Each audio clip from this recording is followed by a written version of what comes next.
He joked, "Move in with me." She laughed without sensing how those simple words would circle back and reshape the next 24 hours of her life. At that moment, the campus cafe buzzed with the low chatter of early commuters seeking warmth from the bitter Seattle drizzle. Elliott Ward, billionaire founder of a rapidly expanding AI logistics company, stood awkwardly in lined hands, tucked in his coat sleeves, trying not to draw attention even though people often recognized him. His social anxiety always grew sharper in crowded places, but he came here every morning anyway because of one person. Naomi Brooks pushed through the door in a swirl of wind and rain, her hoodie dripping and her fingers trembling as she tried to rub warmth back into her palms. She worked the morning shift here, but also held 2 other jobs tutoring high school students in the evenings, and stocking shelves at a late-night bookstore. Exhaustion clung to her like another layer of clothing, yet she still offered customers the same soft smile she always did. Elliott watched her with a quiet fascination, feeling the familiar tightening in his chest that always appeared whenever she walked into the room, as if his nervous system had memorized her presence before he had. When Naomi reached the counter, Elliott noticed the way she exhaled through her nose, a small sigh of defeat that made him glance down at her soaked shoes. "Rough morning?" he asked, trying to sound casual. "You have no idea," she replied, wiping rain from her forehead. "My landlord is raising the rent again, and I swear I might as well sleep in my car." The words slipped out heavy with the weight of someone who had run out of places to fall. Elliott tried to respond with something reassuring, but his nerves tangled his thoughts, and instead he defaulted to humor, the only shield he had when his anxiety flared. "Move in with me," he blurted before his brain could catch up. Naomi blinked, then let out a surprised laugh, nudging his arm lightly. "Cute joke," she said. "If only life were that easy." Elliott wished he could swallow the words back, but she was already turning to make his order, and he stood there replaying the moment in his head, wondering why he could never say normal things around her. Later that afternoon, Naomi returned to the cramped apartment she shared with her 15-year-old sister Lily. The hallway smelled of mildew, and the walls were thin enough to catch every argument from next door. A bright notice was taped to their door, the red letters stark against the chipped paint. Effective immediately, all tenants must vacate within 48 hours due to emergency renovations. Naomi stared at the paper as her stomach dropped. She folded it quickly, not wanting Lily, who was studying at the kitchen table, to see it. Lily looked up, sensing something was wrong, but Naomi forced a smile and told her everything was fine. She stepped into the tiny bathroom, gripping the edges of the sink as the reality hit her. They had no savings, no relatives nearby, and no place to go.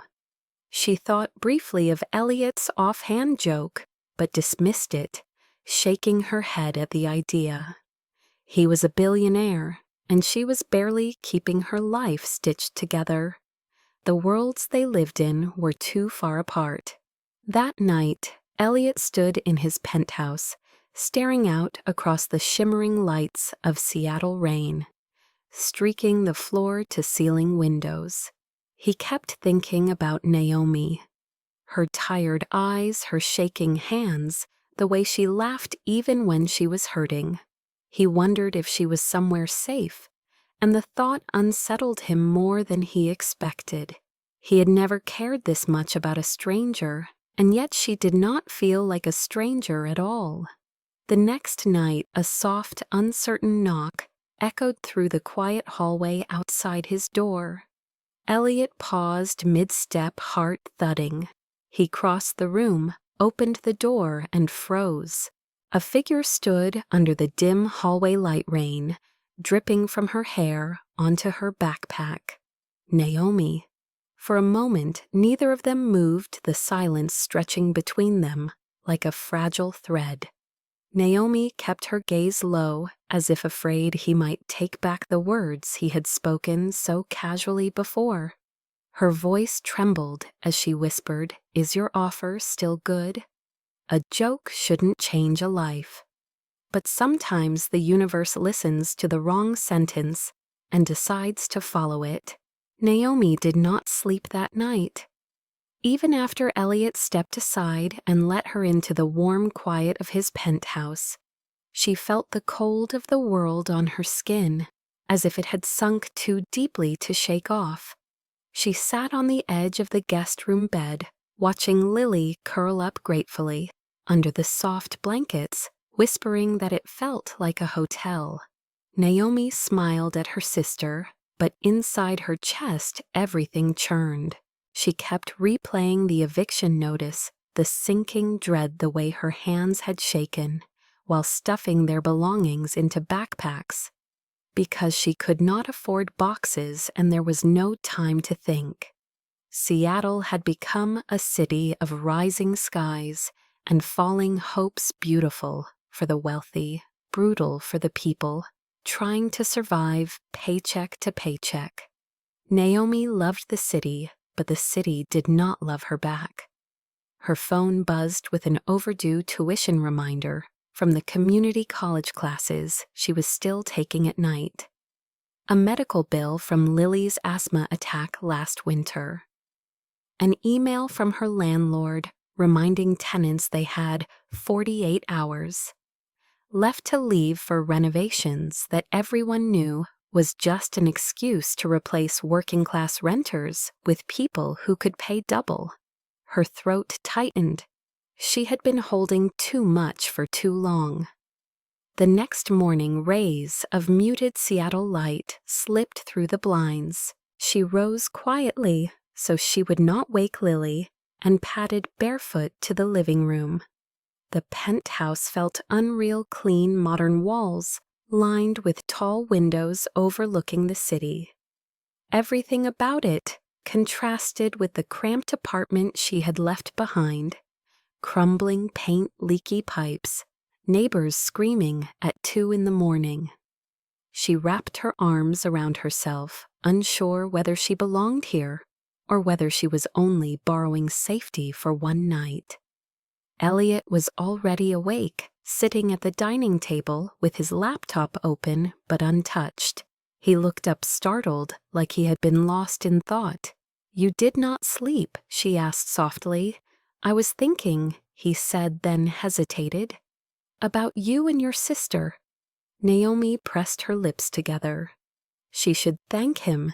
She should apologize.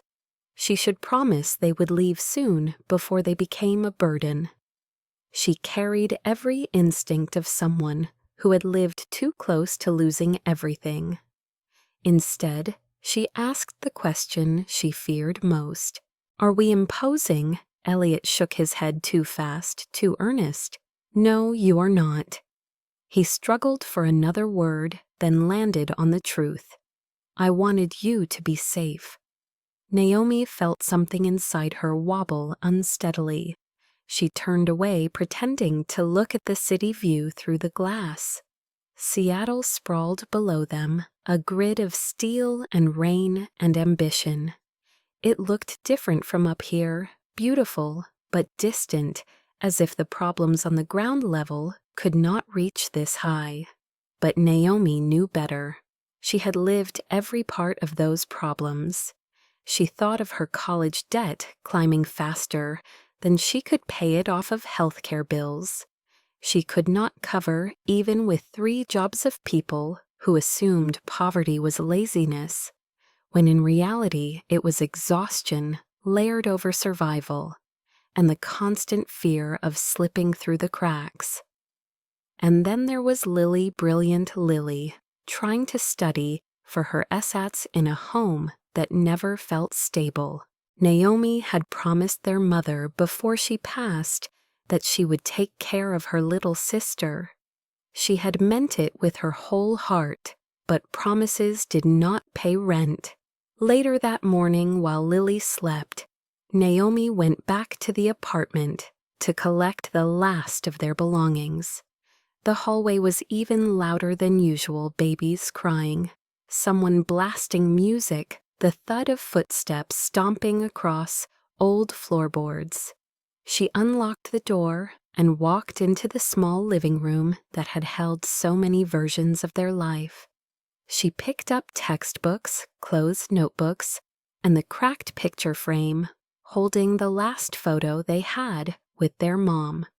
She sat down for a moment, letting the heaviness settle. She felt small in a world too big too fast. Meanwhile, Elliot sat in his penthouse, staring at the kitchen counter where Naomi had left her damp hoodie to dry. He could not shake the feeling of responsibility that pressed against him. He was not used to caring about people. His world had always been algorithms and numbers, and product launches, meetings, and headlines. And long nights where the only sound in his penthouse was the humming refrigerator. His success had brought wealth, but also isolation. People saw the billionaire, not the man.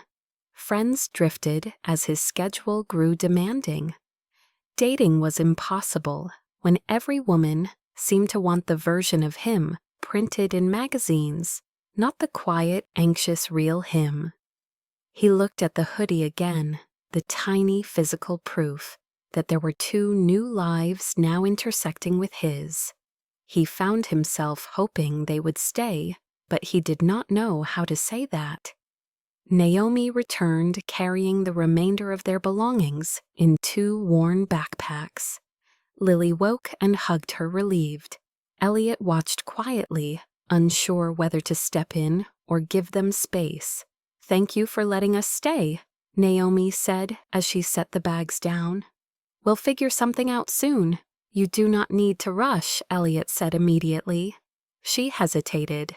"People like me do not stay in places like this." His expression softened. Maybe they should. The air hung still between them, thick with unspoken truths. Naomi could sense Elliot's loneliness, the kind that no amount of money could soften. She recognized it because she carried a quieter version of it herself. 2 people from opposite worlds, yet somehow standing in the same place. Naomi stepped onto the balcony to clear her thoughts, the breeze cold enough to sting. From here she could see everything, the glimmering sound, the steady rise of downtown buildings. Cranes pulling new luxury apartments into the sky apartments she could never dream to afford. Seattle was beautiful but ruthless. She felt the city pressing in on her, reminding her that she did not belong in the world Elliot lived in. But behind her, Elliot stood at the doorway, watching her as if she did. Inside the penthouse, Elliot tried to understand why he felt so drawn to helping her. He remembered how she laughed at his joke, even though she was drowning in problems. He remembered her shaking hands still steady enough to make coffee for rude customers. He remembered her exhausted eyes still bright when she spoke to her sister. She was kindness wrapped in fatigue, grit wrapped in gentleness, and he realized that somewhere in the middle of all that he had started caring. Not because she needed him, but because she was someone worth caring about.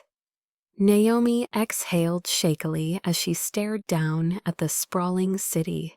She felt Elliot step onto the balcony behind her, his presence quiet and steady. For a moment, neither spoke. They were 2 silhouettes against the rain-washed skyline. Both carrying burdens, neither could see fully, but each instinctively sensed in the other. When Naomi finally turned, her eyes glimmered with the unspoken fear of someone who had run out of safety nets. Elliot met her gaze not with pity, but with something firmer, something that made her chest ache. "Maybe belonging does not start with a place," he said softly. "Maybe it starts with knowing someone cares whether you have one." Naomi swallowed tightly, turning her face back to the city. She wondered if he knew how much those words meant in a world where everything felt temporary.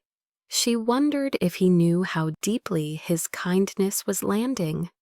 And she wondered if she could ever allow herself to believe that someone like him might genuinely want someone like her around.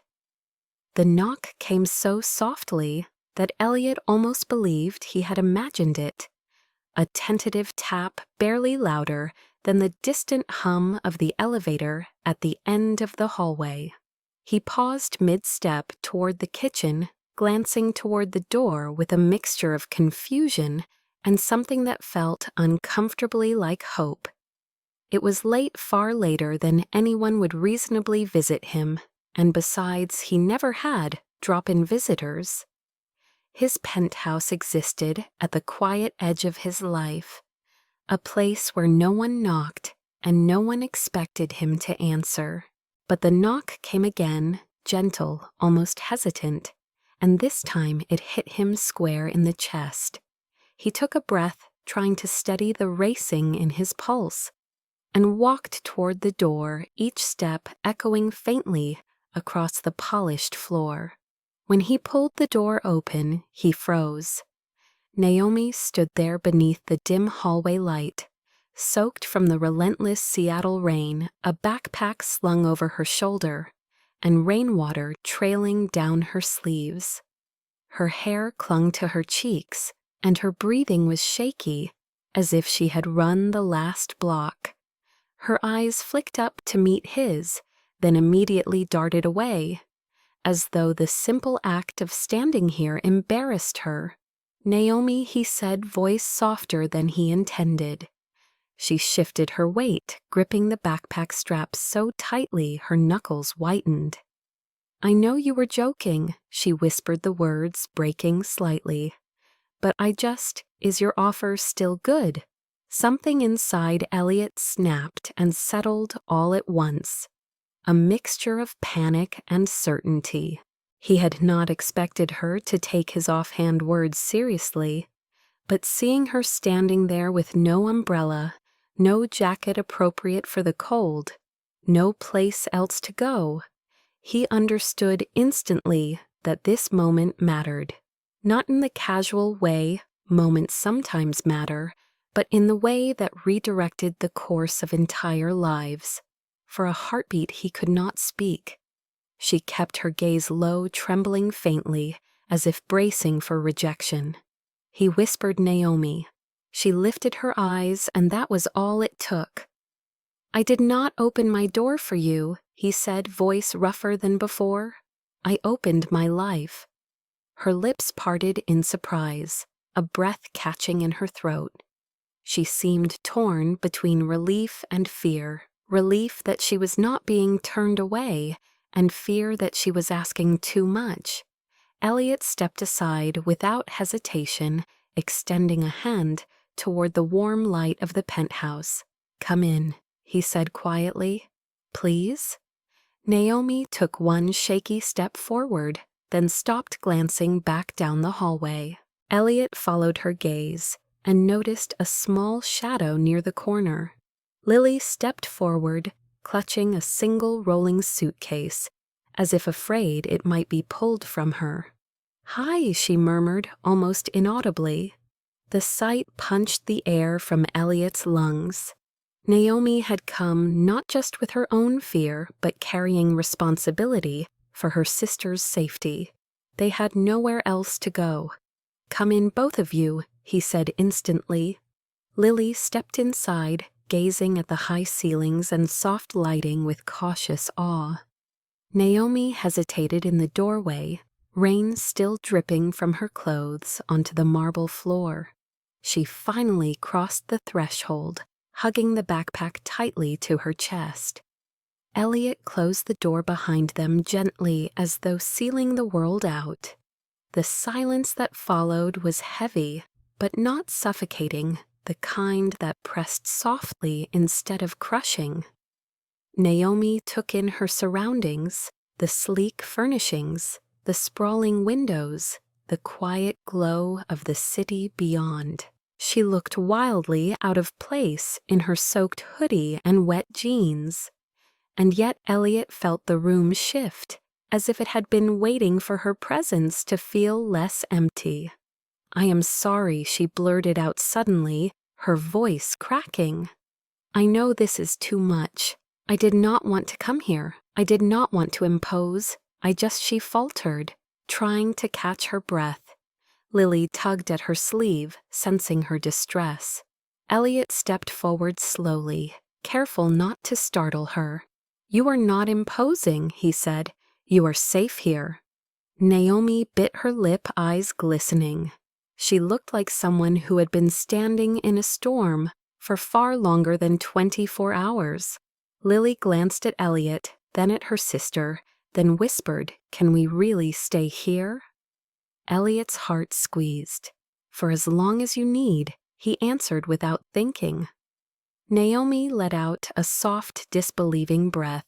She loosened her grip on the backpack and wiped at her cheeks, though he could not tell if the wetness was from rain or tears. "Thank you," she murmured, barely audible. He nodded, but did not speak, afraid that any wrong word might break the fragile trust forming in the air. Naomi and Lily stood awkwardly in the entrance, unsure where to go or what to touch. Elliot motioned gently. "You can put your things down. Make yourselves comfortable." Lily set her suitcase beside the couch while Naomi stayed rooted in place, shivering slightly. Elliot noticed and hurried into the hallway closet, returning with a plush towel. "Here," he said, extending it toward her. "You are freezing." Naomi stared at the towel as if it were something precious, then accepted it with both hands, pressing it briefly to her face. "Thank you," she whispered again. He wanted to say, "You do not have to thank me for basic decency," but the words tangled on his tongue. Instead, he asked softly, "Did something happen after you left yesterday?" Naomi let out a trembling breath, a sound that was half sigh, half collapse. Everything happened. She glanced at Lily, then pulled the eviction notice from her backpack. Handing it to Elliot with reluctance, he scanned it quickly, jaw tightening. 48 hours, effective immediately. Unsafe conditions.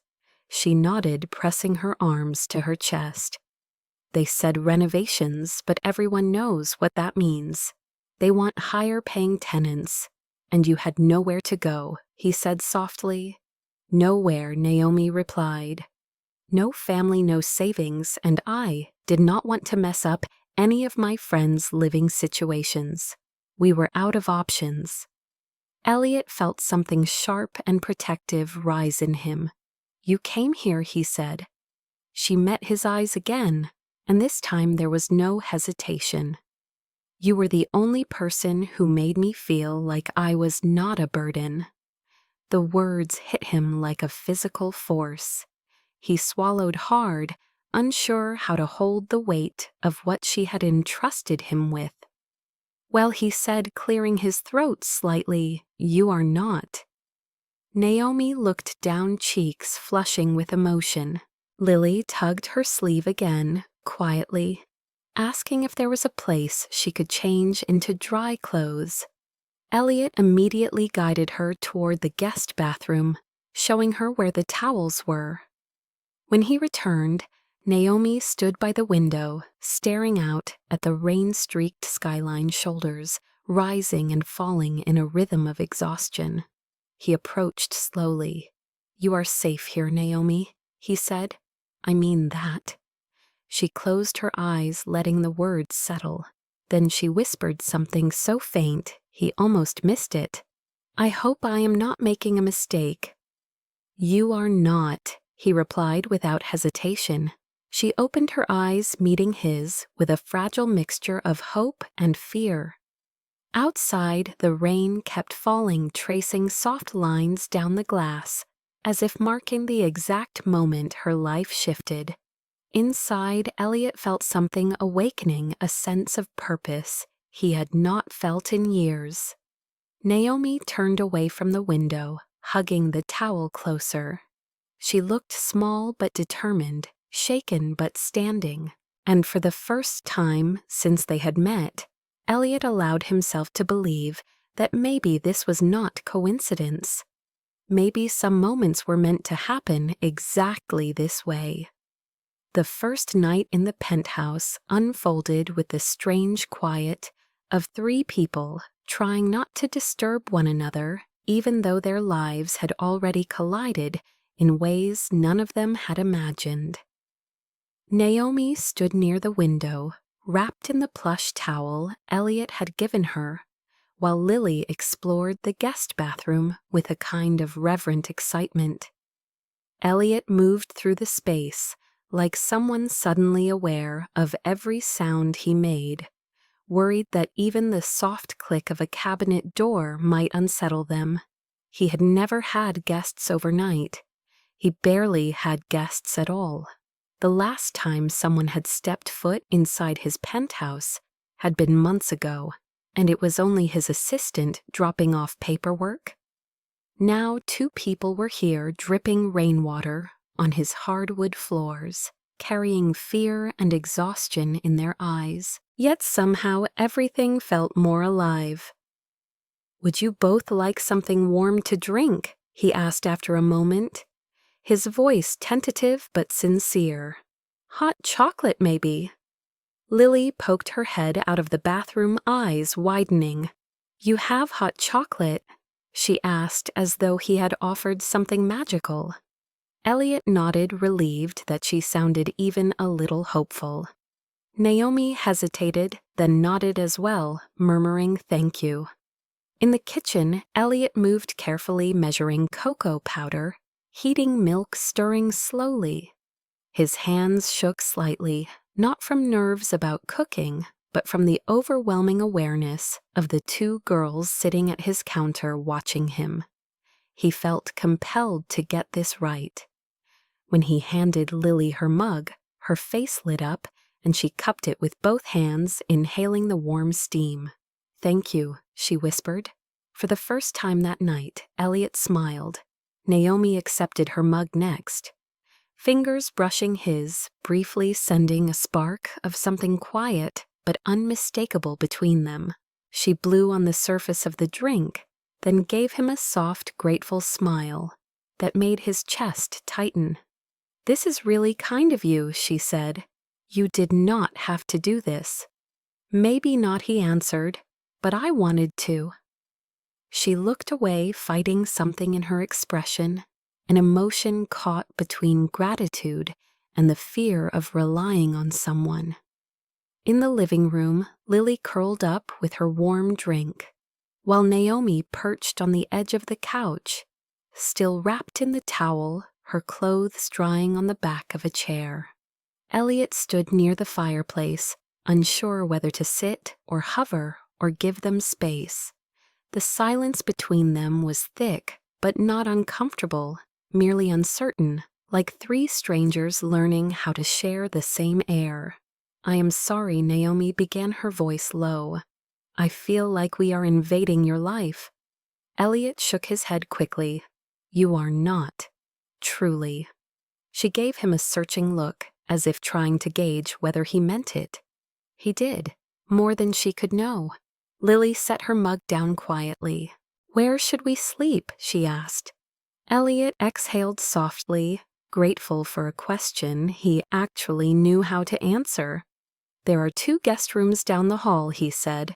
"Both are ready. You can each choose one or share whichever feels safest." Lily beamed, then glanced at Naomi, who smiled back encouragingly. "You pick," she said, and Lily hurried down the hallway, suitcase bouncing behind her. Elliot turned to Naomi. "And you can take the other room. There are fresh blankets in the closet." Naomi nodded but did not move. Instead, she looked around the penthouse, eyes drifting over the clean lines of the furniture, the wide windows, the soft glow of the city beyond. "This place is beautiful," she said quietly. "But it feels so quiet. Too quiet." Elliot froze, surprised by how accurately she had captured it. He opened his mouth, then closed it, unsure how to explain the loneliness of living in a place large enough to echo. Naomi stood slowly, the towel slipping from her shoulders. "Thank you again for letting us stay," she said. "I promise we will not be here long." Elliot stepped forward, without meaning to, drawn by something instinctive. "You do not have to rush," he said. She stared at him, brow furrowing slightly. "Why are you being so kind to us?" The question hit him harder than he expected. He opened his mouth, searching for an answer, but the truth caught him off guard. "I do not know," he admitted. "Maybe because you look like you have been carrying too much alone." Naomi inhaled shakily. She blinked fast, as if pushing back tears. "I have been," she whispered. Elliot felt the room shift, the emotional weight, settling into something fragile and real. Naomi rubbed her arms and stepped toward the balcony, sliding the glass door open just enough to slip through. The cold air rushed in, curling around her like a warning. She stepped out onto the balcony, the Seattle skyline stretching endlessly before her. The wind tugged softly at her damp hair, and her breath formed delicate clouds in the crisp air. She wrapped her arms around herself again, taking in the vastness of the night. The lights below seemed distant, like tiny stars trapped beneath her feet. Elliot hesitated, then followed, pressing his hand lightly against the frame, before stepping into the outdoor chill. Naomi did not turn, but her shoulders shifted, acknowledging him silently. "I do not know where I belong anymore," she said quietly. Her voice was thin, stretched to the edge of breaking. Elliot stood just behind her, close enough to share warmth, but far enough not to intrude. "Maybe belonging does not start with a place," he said softly. "Maybe it starts with safety." Naomi closed her eyes, letting his words settle over her like a blanket she did not know she needed. She exhaled a breath she had been holding far too long. "Safety," she repeated, tasting the word like it was foreign. Elliot watched her profile, the way her face softened in the muted glow of the city lights. "You are safe here," he said. "I promise." Naomi turned, then really looked at him, her eyes reflecting the glittering city like tiny mirrors. Something in her gaze held a question, a plea, a fragile beginning. She opened her mouth, but the words caught. Instead, she offered a whisper, so small it almost vanished into the night air. "Thank you." Elliot felt something warm unfurl in his chest. A quiet truth took root inside him, though he could not yet name it. They stood together without speaking, the night wrapping them in a fragile stillness. Two strangers who needed each other more than either understood. From inside the penthouse, they heard Lily call for Naomi, her voice bright and soft. Naomi glanced back toward the door, then toward Elliot again. For a heartbeat, they simply looked at each other, suspended in a moment that felt too tender to belong to people who had only just crossed the threshold into one another's lives. Naomi stepped back toward the warmth of the penthouse, leaving Elliot alone on the balcony with the echo of her presence still lingering in the air. He closed his eyes briefly, letting the cold sting his skin, grounding himself. Inside, he heard their footsteps, the soft thud of a guest room door closing, the faint murmur of two sisters, settling into the first safe night they had experienced in a long time. Elliot remained on the balcony, listening to the city breathing beneath him. For the first time in years, he did not feel completely alone. Morning in the penthouse felt strangely soft, the kind of gentleness that came not from silence, but from the presence of people who moved carefully out of respect for one another. Elliot awoke earlier than usual to the faint sounds of someone in the kitchen. Normally, the penthouse greeted him with nothing but the hum of the refrigerator and the quiet click of the thermostat. Today, there was the muted clatter of pans and the warm smell of something cooking drifting into the hallway.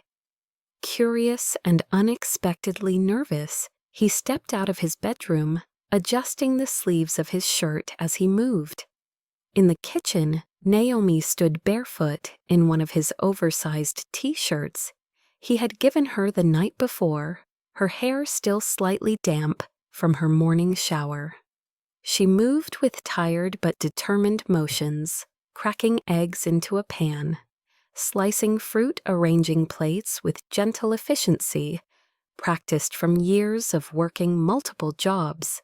Lily sat at the counter, swinging her feet as she sketched a math problem into a notebook, humming softly to herself. When Naomi noticed Elliot approaching, she startled a little, then offered an embarrassed smile. "Good morning," she said, voice small but sincere. "I hope you do not mind. I thought I would make breakfast as a thank you." Elliot felt something catch unexpectedly in his chest. He shook his head quickly. "I do not mind. I just did not expect." He hesitated, searching for the right phrasing. "I am not used to waking up to the smell of real food." Naomi paused mid-stir, glancing up at him with a mixture of curiosity and sympathy. "Do you always eat protein bars for breakfast?"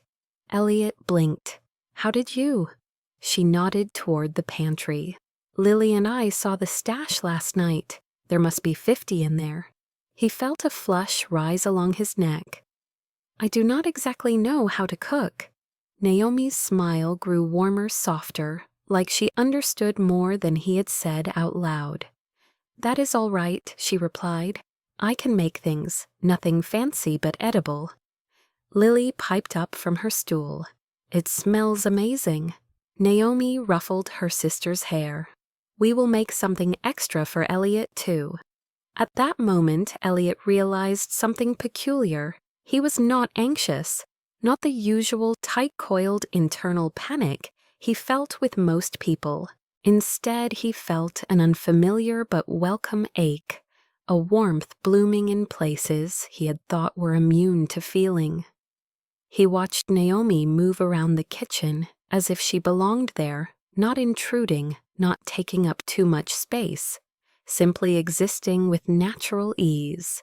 A quiet realization struck him. His home had never felt so much like a home until now.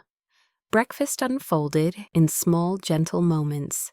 Lily chatting about her homework, Naomi telling a short story about a customer who had tried to pay for coffee with a Canadian coin. Elliot listening more than speaking, absorbing the domestic quiet like it was oxygen. Naomi placed a plate of scrambled eggs and toast in front of him. He stared at it longer than he meant to. "You do not have to eat it," she said quickly, misreading his silence. "I know it is simple, but—" "No," he interrupted. "It looks perfect." He took a bite and was almost embarrassed by how good it tasted compared to the bland bars he usually consumed. Naomi laughed softly at his expression. "That bad, huh? Or that good, depending on how you look at it," he replied. For a moment it felt like something shifted, an invisible thread tightening just slightly between them. Later, Naomi insisted on washing the dishes while Lily dried them. Elliot hovered, uncertain if he should leave them alone or stay close. He chose the latter, drawn by some quiet pull he could not name. "You do not have to do that," he said for the third time. Naomi glanced over her shoulder.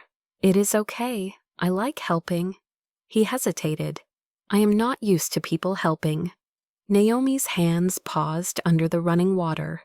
Neither am I, she said softly.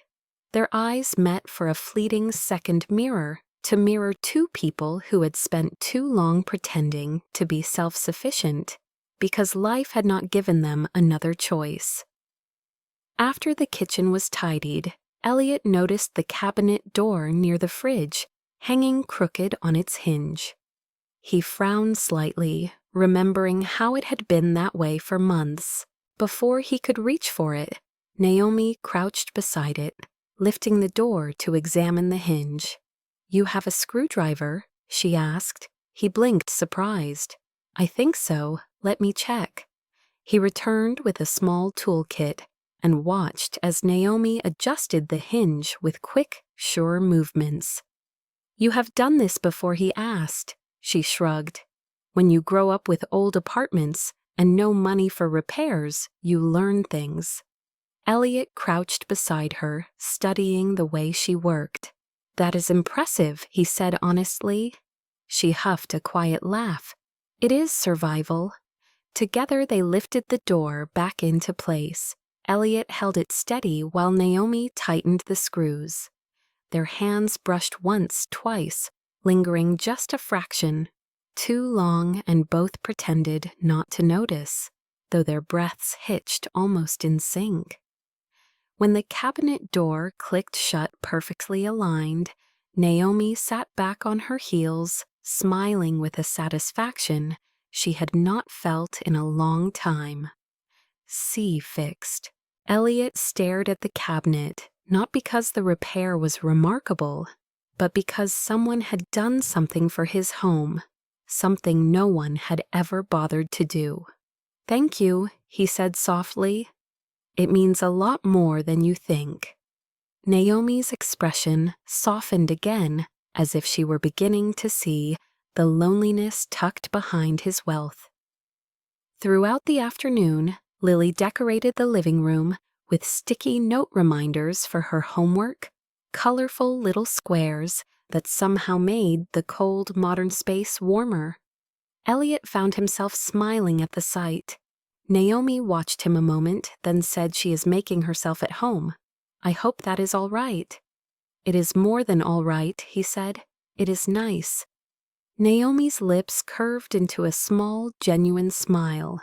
Later, Naomi moved to the living room bookshelf, scanning the sparse collection of technical manuals and business books. You do not read fiction, she observed. Elliot rubbed his neck sheepishly. I do not really read for fun. I do not think I ever learned how. Naomi blinked, then laughed softly. You do not learn to read for fun. You just need the right story. She pulled a worn paperback from her own backpack, offering it to him. Try this one. It helped me through a lot. Elliot stared at the book in his hands. Thank you, he murmured. He tried again, more sincerely this time. Really, thank you. Naomi settled onto the couch, pulling her knees up as Lily worked quietly beside her. Elliot stood for a moment, then sat in the armchair across from them, holding the book she had loaned him. He looked around and realized something astonishing. The laughter that floated from Lily, the gentle conversation. Naomi carried the soft light of the afternoon sun, hitting the living room floor. All of it felt like something beautiful and unfamiliar. His penthouse had always been quiet. Now it was alive. He watched Naomi sweep a strand of hair behind her ear, unaware of how intently he noticed her. She glanced up, catching his gaze, and for a moment neither looked away. The moment held more weight than either expected. Naomi finally broke the silence. Thank you again for letting us stay, even just for now. Elliot leaned forward, his voice gentle but certain. Do not rush to leave. Naomi swallowed hard, her breath catching. People like us do not fit in worlds like yours. Maybe, he said softly, Maybe we fit more than you think." She blinked, surprised by the warmth in his tone. Their eyes met again, and Elliot felt something inside him shift open. Naomi looked away, first cheeks flushed.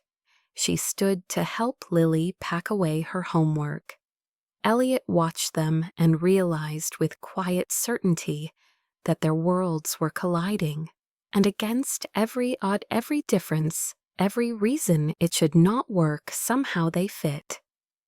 Elliot returned home later than usual that evening, his shoulders heavy, from a day of back-to-back investor calls, product deadlines, and the draining social expectations of being the face of a multi-billion-dollar company. Normally, he would walk into a quiet, dimly lit penthouse, where the only sign of life was the blinking router light on the modem. But tonight, the moment he stepped inside, he paused mid-stride, breath-catching. Something was different. The air smelled faintly of lemon and warmth, and something else he could not name, something that felt like comfort. The floors gleamed. The kitchen counters were spotless. The crooked throw rug he had been stepping around for months was finally aligned. Even the bookshelf looked fuller, as if someone had coaxed it into standing a little taller. And then he saw her. Naomi stood in the middle of the living room, twisting a damp cloth between her fingers, as though unsure whether she was allowed to stand still.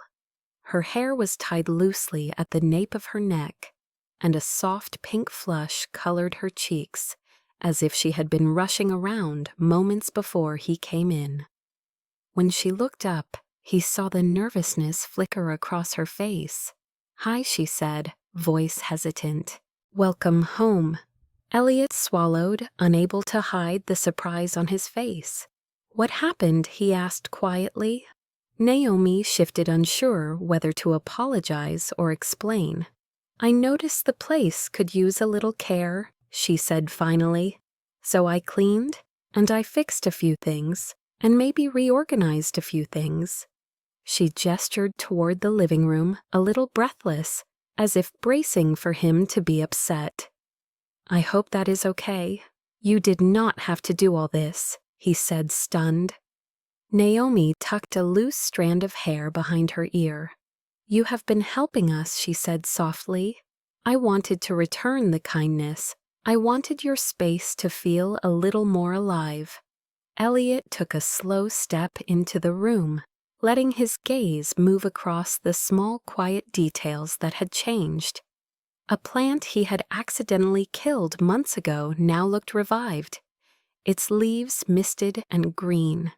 The crooked cabinet door she had fixed earlier sat perfectly aligned. The mess of tangled cords behind the entertainment system had been neatly sorted and tied, and the pile of mail on the counter had been separated into categories: bills, magazines, junk coupons, as if she had wanted to give order to every corner she touched.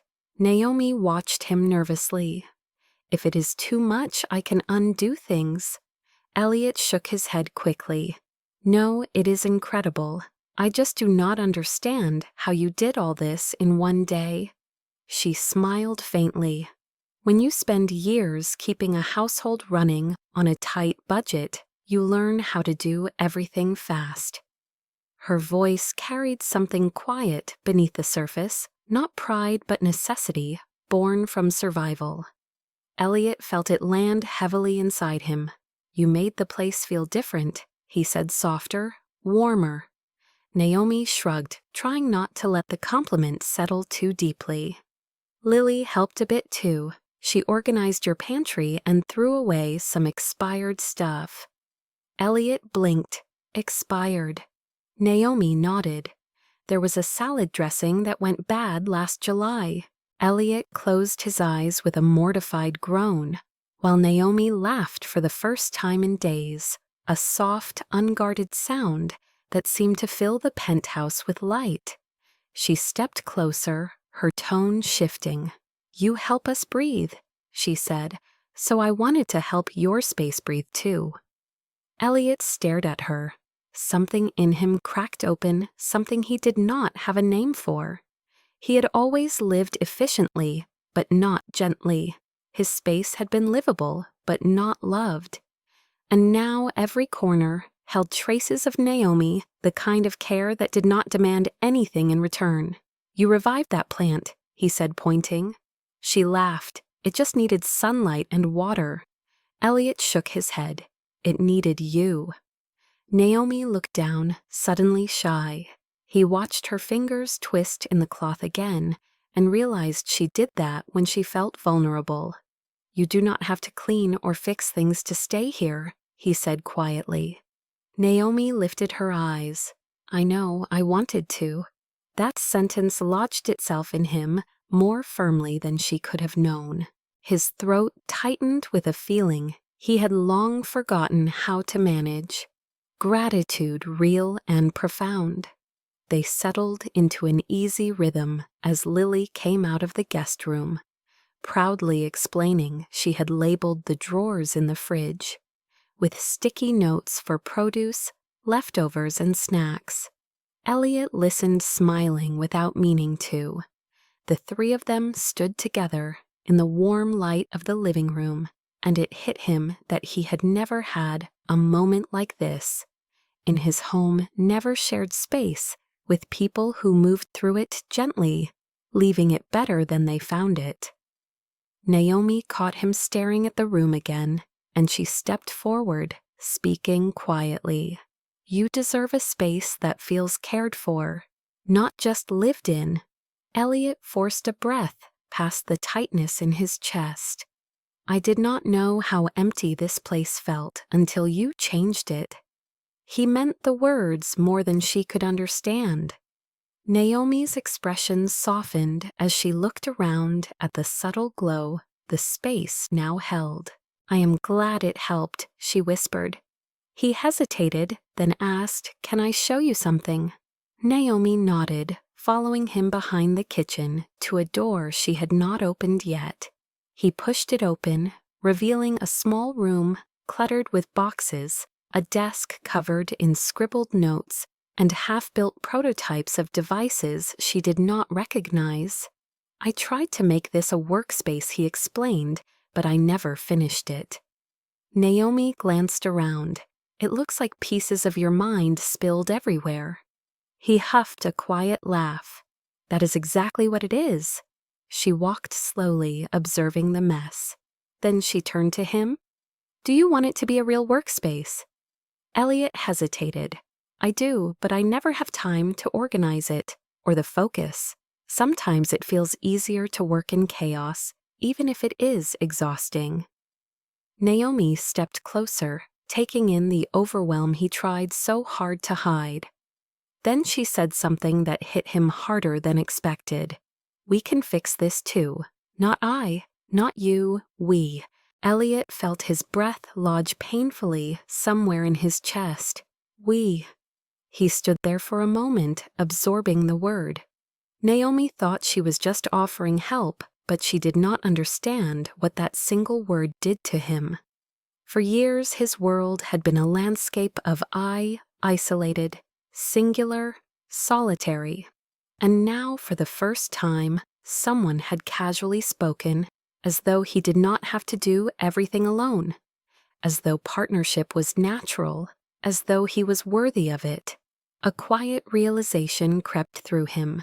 Naomi was not just helping his home, she was helping him.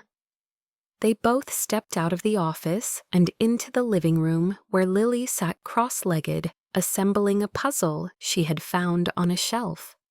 Naomi joined her, and Elliot watched the two of them from the hallway, a soft warmth blooming through him. His penthouse was no longer filled with silence. It was filled with the sound of pieces clicking into place, not just the puzzle on the floor, but the quiet rebuilding of their lives, the forming of something new, something fragile, something that felt dangerously like hope. Night settled over Seattle with a gentle dimness, the kind that softened the harsh edges of the day and blurred the skyline into watercolor shadows. Elliot stood at the kitchen sink rinsing the last mug from dinner, listening to the quiet murmur of Naomi helping Lily review vocabulary words on the couch. Their voices floated through the penthouse like warm currents weaving into corners that had never known sound beyond the mechanical hums of an empty home. He found himself slowing down, with every motion wanting the moment to stretch longer than it naturally would. When he finished, he wiped his hands on a towel and turned just in time to see Naomi glance up. She offered a tired but genuine smile, one that made his chest tighten in a way he was learning not to fear. Lily stifled a yawn, and Naomi nudged her gently. "All right, little genius, bedtime." Lily stood stretched, grabbed her notebook, and waved goodnight to Elliot before disappearing down the hall. Naomi watched her go, the affection in her eyes, softening something deep behind her ribs. When she turned back, she found Elliot still standing nearby, as if waiting for some invisible signal. She laughed under her breath. "You do not have to look so nervous." He blinked, startled. "I am not nervous." She arched a brow and he sighed. "Okay, maybe a little." Naomi tucked a strand of hair behind her ear. "You do not have to be." She hesitated, then gestured toward the balcony. "Do you want some air?" Elliot nodded more quickly than he meant to. They stepped outside, and the chill brushed across their skin, immediately crisp enough to sting, but not enough to drive them back inside. The city glittered beneath them, 1,000 windows, reflecting the passing lives of strangers. It felt unreal sometimes how two people could stand above an entire world while dealing with hurricanes inside themselves. Naomi leaned on the railing, looking out across the skyline. "I have always loved cities at night," she said softly. "Everything looks softer, like the world is finally taking a breath." Elliot stood beside her, hands in his pockets, stealing a glance at her profile illuminated by the shifting lights. "You make it sound peaceful." "It is peaceful," she replied, "when you are not scrambling to survive in it." He swallowed. "Are you still scared about tomorrow?" Naomi let out a shaky laugh. "I'm scared about everything always," she admitted. "Rent, work, college debt, Lily's future, existing." She pressed her lips together. "I did not know it was possible to feel safe for even a second unless I was working 3 jobs to earn that feeling." Elliot's voice lowered. "You can feel safe here." Naomi turned her head, meeting his gaze. "I know, and it scares me." He frowned slightly. "Why?" "Because safety is a luxury for people like me," she whispered. "When you are used to struggling, you start to distrust anything that feels too solid." He looked down at the city, then back at her. "I get that." She blinked, surprised. "You do." He nodded slowly. "I may not worry about rent or bills, but I worry about everything else. People, expectations, getting used, being seen for what I am instead of who they think I am." Naomi's expression softened. "That sounds lonely." "It is." They fell into a quiet rhythm, watching the rain clouds drift far above the towers. Then Naomi shivered slightly, pulling her hoodie tighter. Without thinking, Elliot shrugged off his own coat and draped it around her shoulders. She froze a second before the warmth sank in. "Thank you," she murmured. He nodded. "I did not want you to be cold."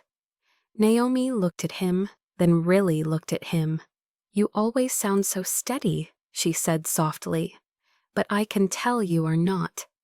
Elliot let out a breath that was almost a confession. "I am steady when I am with you." That line hovered between them, charged delicate and true. Naomi swallowed, hard eyes glistening in the glittering city light. "Elliot," she whispered. He stepped closer, not touching her but close enough for their breaths to mingle in the cool air. "Earlier today, you said you fixed my space because you wanted it to breathe," he said. Naomi nodded, unsure where he was going. "You did more than that. You breathed life into my home, into my days, into me."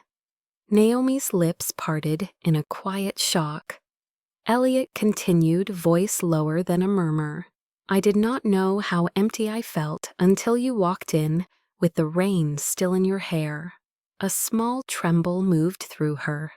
"I have been holding myself together for years," she whispered, "always pretending I am fine for Lily, for work, for everyone." He stepped closer, just slightly enough that their hands nearly touched. "Then let go," he said gently. "I am here." Her breath hitched a fragile, trembling sound. "I do not want to break." "You are not breaking," he replied softly. "You are opening." Naomi looked down, and that was when Elliot took a risk. Slowly, carefully, he reached out and took her hand. She flinched not from fear, but from the shock of contact, the shock of someone holding her without needing anything from her. Her fingers curled around his, almost instinctively. Warmth spread through her chest, so unfamiliar it hurt. Elliot watched her carefully. "If this is too much, I can stop." "No," she breathed. "Do not stop." They stood hand in hand, watching the night spread around them like a shelter. Naomi exhaled a breath she did not know she had been holding for years. "I finally let go," she whispered. Elliot squeezed her hand in response, "And I caught you." No kiss followed, no dramatic surge of music, but the moment itself was enough, a slow burn turning into an undeniable flame. Their hands stayed intertwined until Naomi's eyes grew heavy, and she finally whispered she should get some sleep. Elliot walked her to the hallway, silently unwilling to let go just yet. When she reached her door, she paused, turning back. "Good night, Elliot." His voice was gentle, steady, yes, but also trembling with the weight of everything he felt. "Good night, Naomi." She disappeared into her room, but Elliot remained in the hallway for a long moment, staring at the empty space she left behind. Tonight, something changed. Not loudly, not dramatically, but undeniably. Feelings no longer hid, and the space between them no longer felt empty. It felt like a beginning. Morning arrived with the kind of fragile calm that only exists right before a storm, the subtle quiet that feels almost suspicious. Elliot woke early, restless after a night of replaying every second on the balcony. The brush of Naomi's hand, the tremble in her breath, the soft way she said, "Do not stop." His chest felt fuller than he knew what to do with. He brewed coffee, trying to steady himself, but the warmth did nothing to soothe the pulse rushing under his skin. Naomi emerged a few minutes later, hair tied loosely, sweatshirt, oversized sleeves covering her hands. She looked rested in a way he had never seen before, soft around the edges as though the night had given her some fragment of peace she had been missing. "Good morning," she said shyly. Elliot's response stuck halfway in his throat, but he managed a quiet morning. She flashed a small, grateful smile and moved to make breakfast with him, falling into the kind of easy rhythm that felt impossible just a week ago. Lily joined them, and together they ate pancakes while the clouds outside drifted across a muted Seattle sky. For a little while it felt like a small unit, a quiet household, 3 people, orbiting the same fragile warmth. But outside the world had been spinning too, and it had finally noticed Elliot Ward. It started when his phone buzzed near noon. At first he ignored it, lost in helping Lily solve an algebra question. But then it buzzed again and again and again until the device practically vibrated off the counter. He frowned, picking it up. The screen was filled with notifications.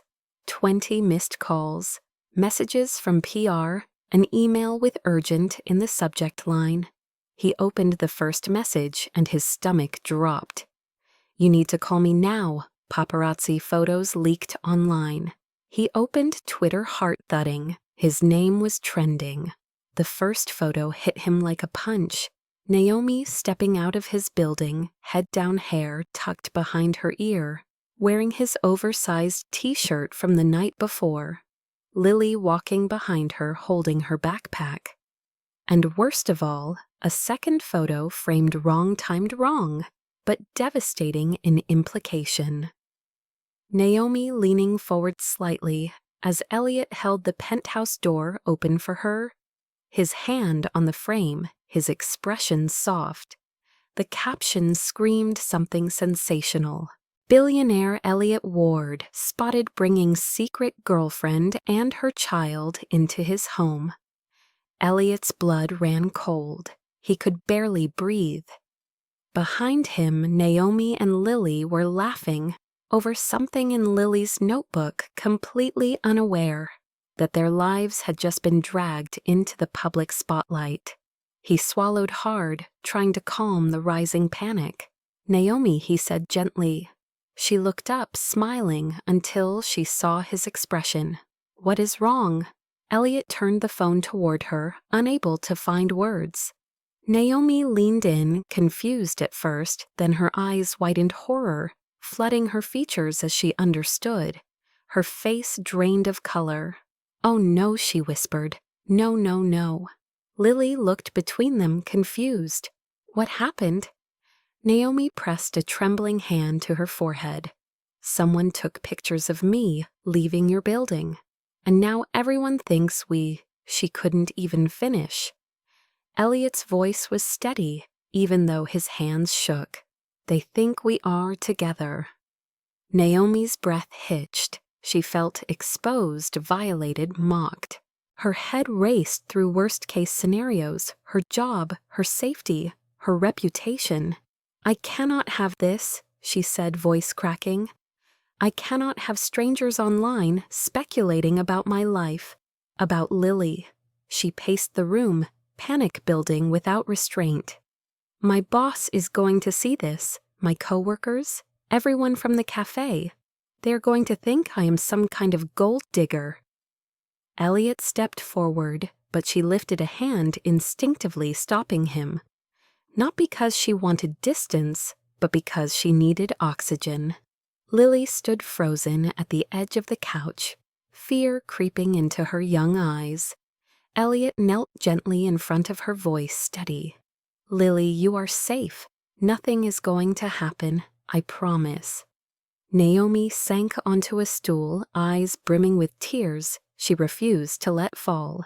She wiped them harshly. I am so sorry, Elliot. I did not mean to bring chaos into your life. This is my fault. He stared at her, stunned. Naomi, this is not your fault. I'm the one people follow. I'm the one they photograph. You did nothing wrong. But that did not ease the fear gripping her. She imagined every coworker seeing the photos, every customer whispering behind her back, every person assuming she had used Elliot for a place to stay. She imagined losing her job, losing the fragile stability she had found. I cannot let this ruin your reputation, she whispered. I cannot be the reason people doubt you. Elliot felt something almost fierce rise in him. I do not care about the speculation. I care about you. Naomi's breath trembled. Please do not say that, she whispered. Not now. Not when everything is falling apart. Elliot wanted to close the distance between them, but he forced himself to stay still, letting her choose the space she needed. Naomi looked down at her hands, unable to stop the shaking. This is exactly why I should not be here, she said, voice thin. You have a whole world watching you, and I am no one. You are not no one, he said softly. His voice wavered, but his conviction did not. Naomi shook her head, tears building dangerously behind her eyes. You should not ruin your public image for someone like me. Elliot stepped forward, slowly making sure she could push him away if she needed. Naomi, listen to me. The world will always find something to talk about. But I am not letting them hurt you. Naomi looked up, and in her eyes he saw a storm. Fear, gratitude, confusion, feeling. She stood abruptly, pacing toward the windows, gripping the railing tightly. "The people at the cafe will talk," she whispered. "They already gossip about everything. They will think I am sleeping with you to get money or rent or something." Elliot swallowed hard, fighting the urge to pull her into his arms. Naomi walked back and forth, breathing too fast. And Lily?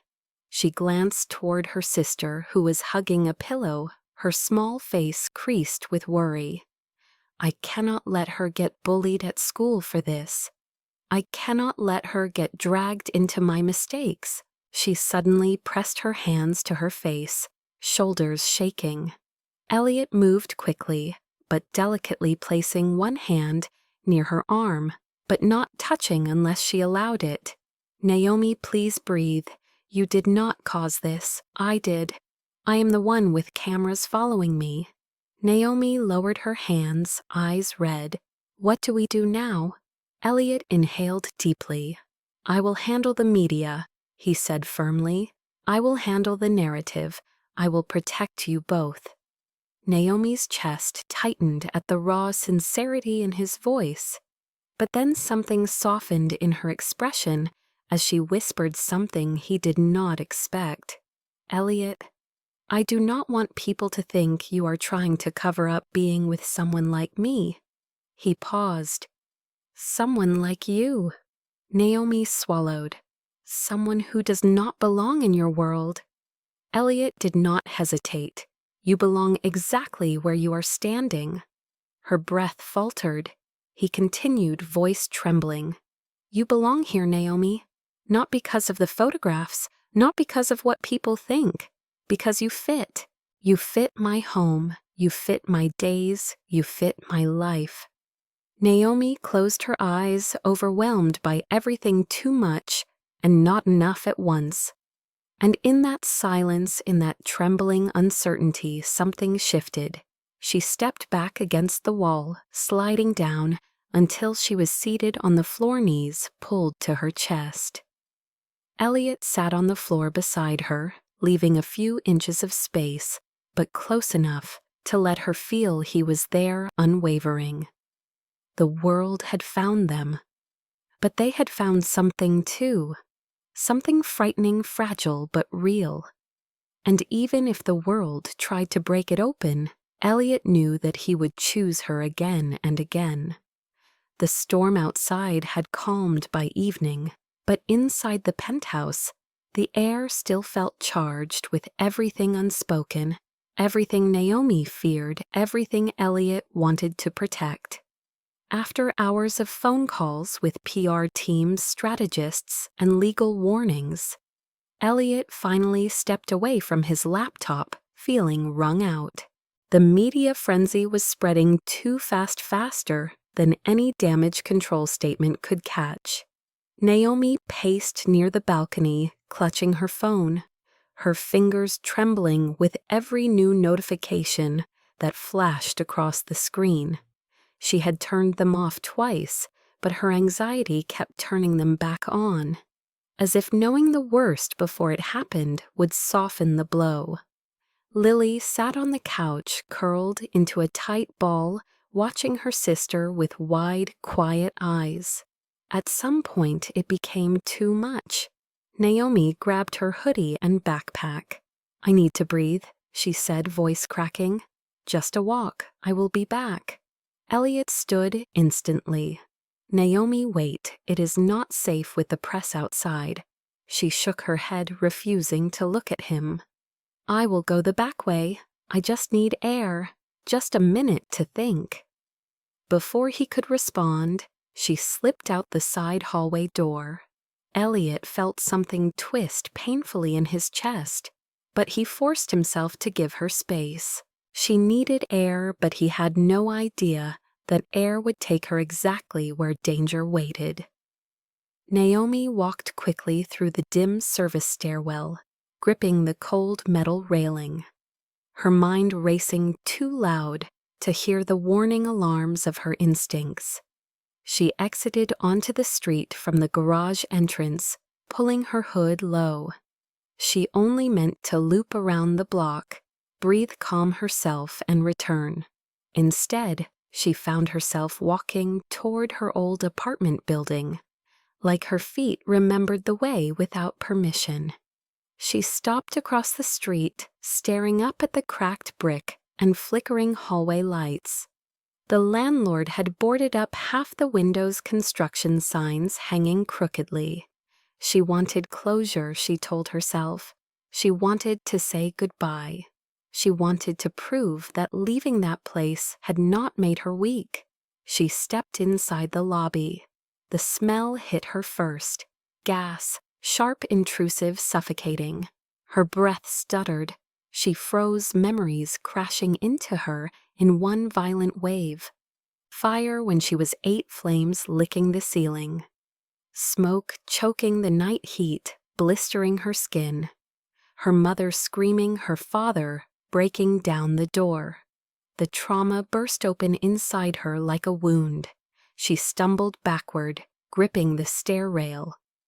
Someone shouted from an upstairs unit about a leak, but Naomi barely heard, too busy drowning in memory. She turned to run, but her knees buckled, and she collapsed on the first step, her vision swimming, as panic overtook every corner of her mind. Back at the penthouse, Lily tugged Elliot's sleeve, voice trembling. "Naomi has been gone too long." Elliot checked the time, heart dropping. She said 1 minute. It has been nearly 40. Fear shot through him like electricity. He grabbed his keys. "Stay here," he told Lily firmly. "Do not open the door for anyone."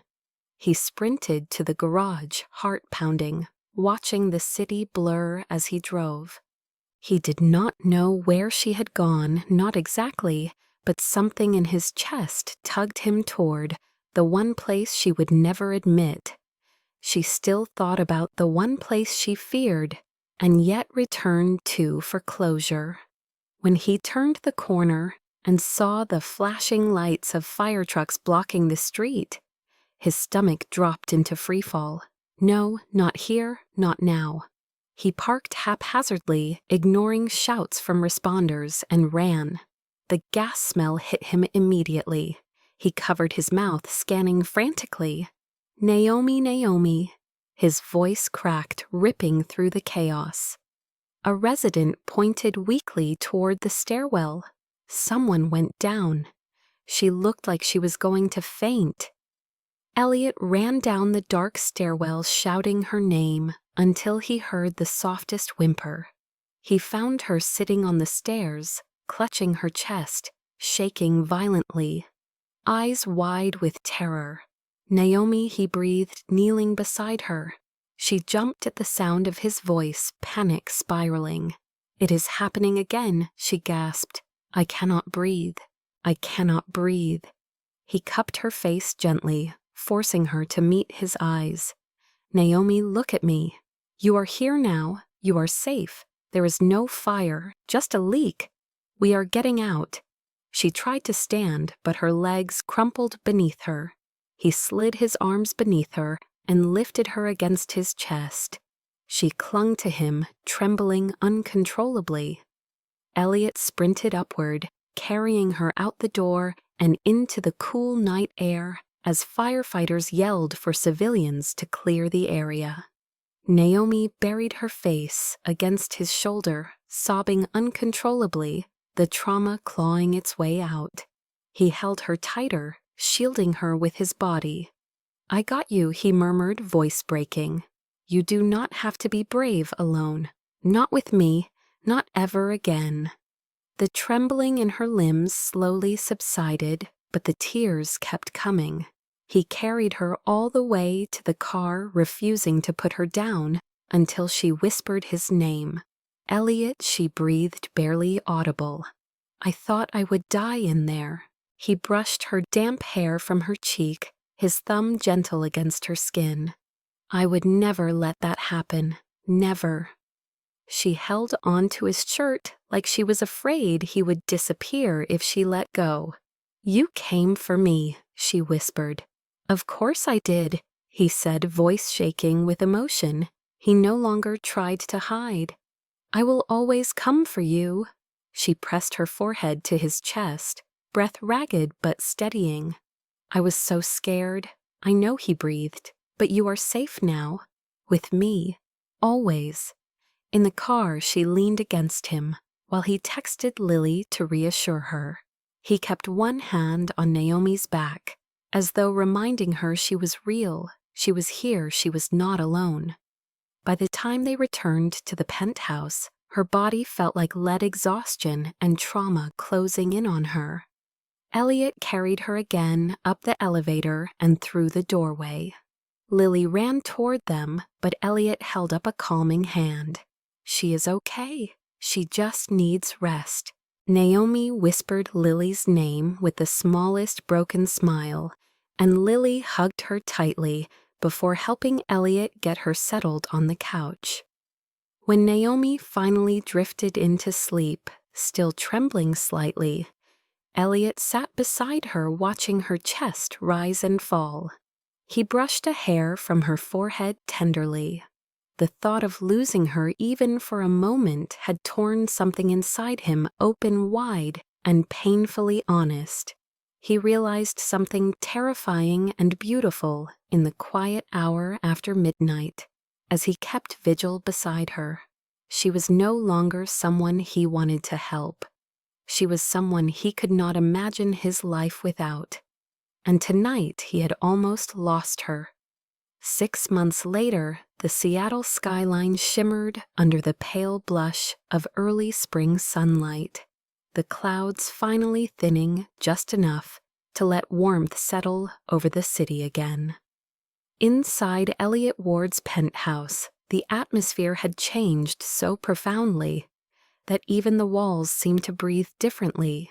The silence that once echoed through every room no longer existed, replaced by the soft rhythms of a home filled with life and laughter and something deeper, more rooted.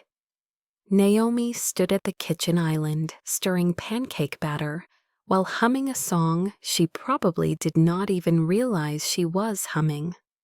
Her hair was pulled into a messy bun, a pencil was tucked behind her ear, and she wore one of Elliot's shirts like it belonged to her.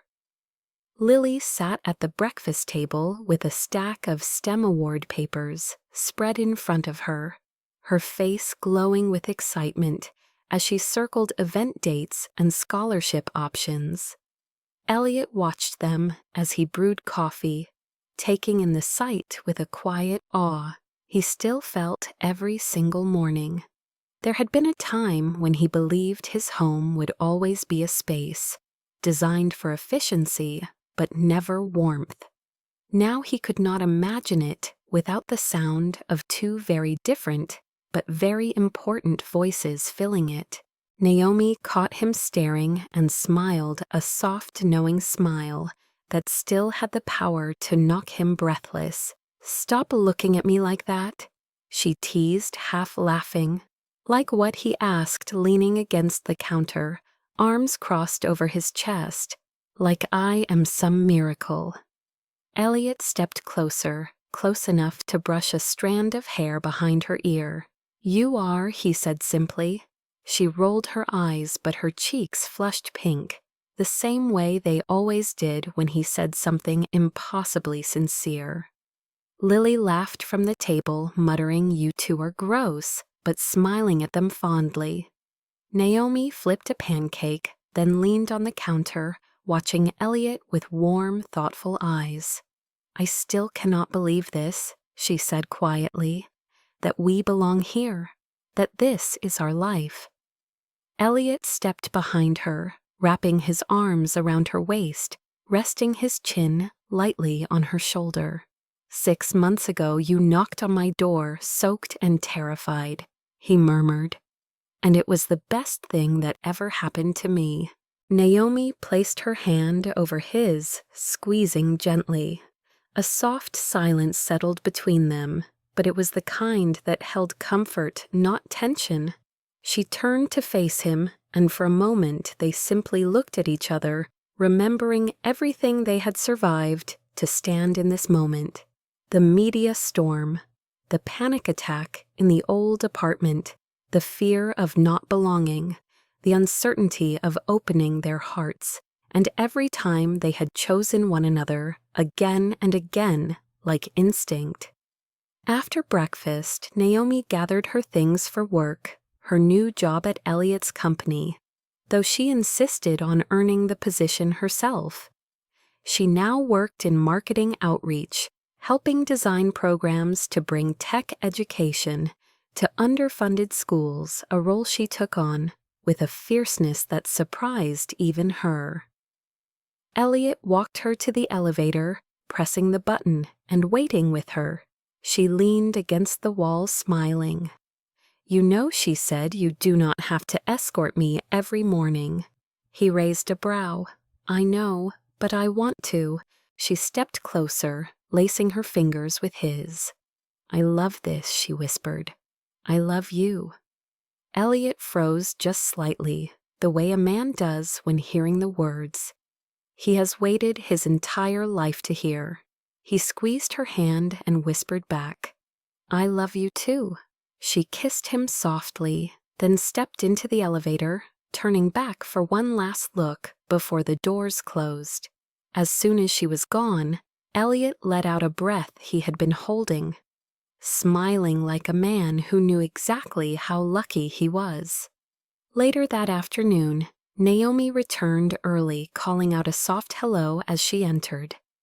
Elliot emerged from his office, raising a curious brow. "You are back early." She lifted a small box in her hands. "I stopped by the old apartment building. They finally finished the renovations. The landlord saved this for me." She opened the box, revealing the cracked picture frame of her mother and father, holding baby Naomi in their arms. The same one she had feared losing during the eviction. Elliot stepped forward, his expression gentling. Naomi traced the edge of the frame, her voice soft. "I used to think home was a place, a building, a room we could barely afford. But then everything fell apart, and somehow it led us here." Elliot took the frame from her hands and set it gently on the shelf beside a new framed photo of the three of them taken at Lily's STEM competition, where she had placed first in engineering design. He turned to Naomi, brushing his thumb along her cheek.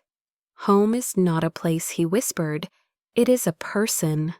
She exhaled, and the emotion in her eyes shimmered like something sacred.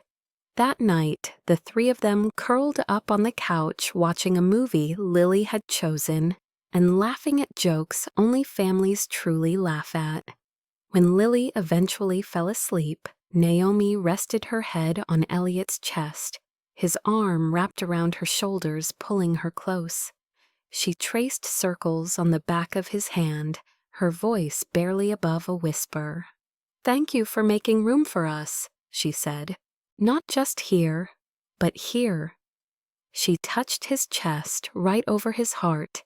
Elliot pressed a kiss to the top of her head. "You did the same for me. You did not just move into my penthouse. You moved into my loneliness and filled it." Naomi closed her eyes, letting the truth of that settle into her bones.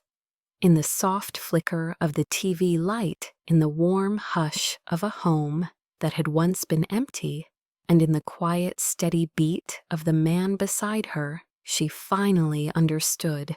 They had not just survived together. They had built something new out of the ruins they carried, something strong, something tender, something worth calling home. And if anyone asked Naomi Brooks what saved her at her darkest moment, she would smile softly and say this: a joke should not change a life, but sometimes it does. Sometimes the universe listens to the wrong sentence and turns it into everything you ever needed. The city lights glowed outside the windows like distant stars, but inside the penthouse, a new constellation had formed. 2 toothbrushes, 3 hearts, 1 home. If you made it all the way to the end of this story, take a moment and breathe in the softness of it, because stories like this are more than just plot lines and characters. They are mirrors of the quiet miracles that happen in the real world every single day. Maybe you saw a piece of yourself in Naomi, in the way she kept fighting, even when the world felt too loud, too unfair, too heavy. Maybe you saw a bit of Elliot in yourself, in the way kindness can sit silently inside someone for years, waiting for the right person to wake it up. Or maybe you saw Lily the child, who reminds us that hope grows fastest in the homes we build, not the ones we are born into. If this story stirred something in you, even the smallest ache of longing or the warm flicker of recognition, then I want to invite you to do something simple but powerful. Carry this feeling with you. Let it color the next conversation you have. Let it soften the next decision you make. Let it remind you that kindness does not disappear. When the world gets complicated, it only becomes more necessary. Because maybe that is what this story is really about. The truth that home is not 4 walls and a key, but a person who looks at you like you matter. The reminder that love does not always arrive with fireworks. Sometimes it knocks quietly on a rainy night, wrapped in fear and hope at the same time. And the understanding that you do not have to come from the same world to build one together. If you felt that even a little, then do me one favor. Drop a comment. Tell me where you are watching from. Tell me which moment hit you hardest. Tell me if you want a part 2 or a new story entirely. Your comments are the heartbeat of this channel. They tell us that somewhere out there someone felt seen. Someone felt understood. Someone felt less alone. And if you are new here, welcome. You just joined a community that believes in love that heals, love that grows slowly, love that does not need perfection to be real. A community that reads stories across miles, across time zones, across different lives and backgrounds, and still finds the same truth. We are all searching for someone who feels like home. So if this story made your heart beat a little faster, hit the like button. It helps us more than you know. If you want more stories like this, subscribe and turn on notifications, because every week we share new moments, new miracles, new reminders that love still exists in this world. And if you know someone who needs to hear this story, someone who is tired, someone who is healing, someone who feels like life has been asking too much of them, share this with them. Let them feel seen the way we all want to be seen. And before you scroll to the next video, before you get pulled back into the rush of your day, take 10 seconds. Think about one person who brought kindness into your life, even when they did not have to. Think about how it changed you. Think about how it saved you in small, invisible ways. And then, if you can, let them know, because love multiplies when spoken out loud. And maybe, just maybe, the next story we tell will be yours.